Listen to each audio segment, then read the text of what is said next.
যে ভালোবাসার মূল্য দিতে জানে, যে ভালোবাসার কদর করতে জানে, ভালোবাসা কিন্তু সে কখনোই পায় না।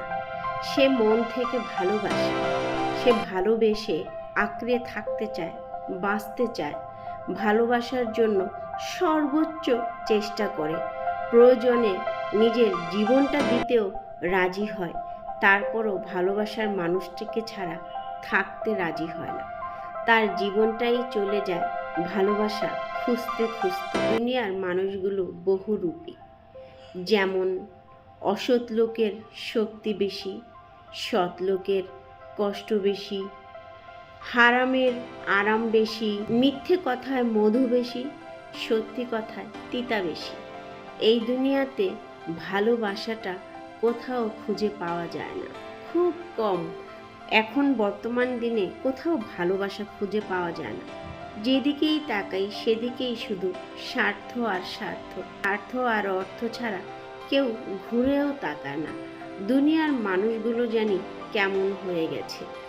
দুনিয়ার মানুষের কথা বাদই দিলাম, যে বাবা মা সন্তানকে জীবনের থেকে বেশি ভালোবাসে, সেই বাবা মার কাছেই কিন্তু ভালোবাসা এখন দুই রকম হয়ে গেছে।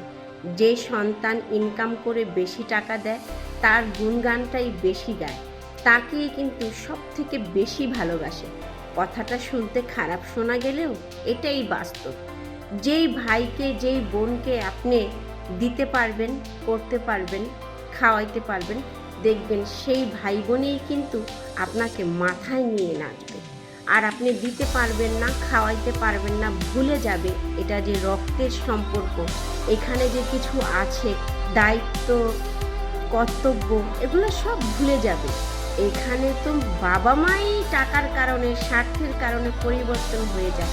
ভাই বোনের কথা তো বাদই দিলাম, ভালোবাসার মানুষের কথা বাদই দিলাম। সর্বোচ্চ ভালো, সর্বোচ্চ ভালো যদি কেউ থেকে থাকে সেটা হলো আপনার স্বামী।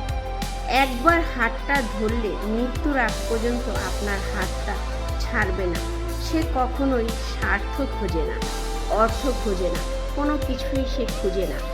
এই যে একবার আপনার হাত ধরবে, মৃত্যুর আগ পর্যন্ত আপনাকে কামাই করে খাওয়াবে, তার জীবনে যত ঝড় কষ্ট দুঃখ হোক, সে আপনার হাত কখনোই ছাড়বে না। সমস্ত সম্পর্কের উপরে কোনো যদি সম্পর্ক থেকে থাকে, সেটা হলো স্বামী স্ত্রীর সম্পর্ক।